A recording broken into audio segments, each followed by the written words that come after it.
Previously, we discussed Orchestrated Objective Reduction, or Orch OR for short, as one theory of quantum consciousness, explaining both the unified and subjective experience of consciousness better than neuroscience has been able to so far. And it's also backed by some experimental evidence. Now let's discuss integrated information theory of consciousness, which uses classical mathematics to measure levels of consciousness. Science and math, once again, proving our awareness isn't trapped in our skull like we've always assumed. Studying IIT in terms of quantum consciousness seems to explain why some people live in a completely different reality. And it got me thinking, what if your level of consciousness determines what you can create and perceive in this reality? Most neuroscientists believe their consciousness is locked inside their head, produced by brain cells, isolated from everything else. But when was the last time you had a gut feeling that turned out to be right after you brushed it off because it wasn't logical? Or felt that there's just more complexity and richness to life than your mind can fully explain? What if consciousness is not merely a function of firing neurons in the brain? What if it's more likely an activity our brain participates in through integrating diverse information due to quantum processes? Or what if it's not limited to neural systems at all? Neuroscientist Giulio Tononi's integrated information theory of consciousness not only identifies the subjective experience of consciousness, it also explains the physical attributes necessary for its realization, independent of any particular substrates, such as neurons, and measures the degree of consciousness a system achieves, depicted by the Greek letter phi.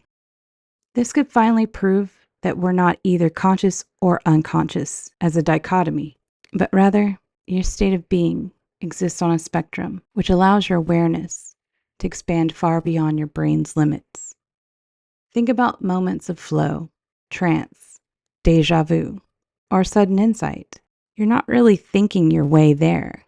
You're accessing a higher, more diverse field of information. So how might we do this on purpose? I'm so glad you asked. Let me share 4 practical techniques to help you access higher consciousness. Feel free to try any one of them as I begin explaining how they work. First off, there's quantum observation practice, which requires you to step out of first person and become the observer of your thoughts, emotions, and sensations, noticing them more as patterns of information rather than states to control or problems to fix. This creates observer coherence, and you can feel the difference of this state each time you reach it. After trying this practice, share with us below what you noticed about your experience. Second, there's information field sensing, a tool for enhanced decision making. So the next time, before you make a relatively important decision, take a moment to pause, center yourself, and tap into the fields of alternatives and possibilities. What do you sense beyond logic alone? By practicing this technique, you'll become more accustomed to utilizing your natural connection to the vast information network of options and choices. And if you've been watching this channel a while, you know I had to include some breath work. So for number 3, High-Coherence breathing. This is a gentle 5-count inhale and exhale with a pause between both while directing your focus on your heart center. This helps regulate your nervous system out of sympathetic activation, as well as increasing your mind and body awareness, according to research by Dr. Joe Dispenza, among others. And as you experience this, you'll feel tension fade from your body and a profound sense of clarity emerging. The final technique is my favorite, reality co-creation vision. This is a shift in point of view where you sense and acknowledge whatever experiences, abilities, traits, and outcomes that you want to embody in your reality are no longer separate from you. Rather, they're already possible in the alternative space of the quantum field.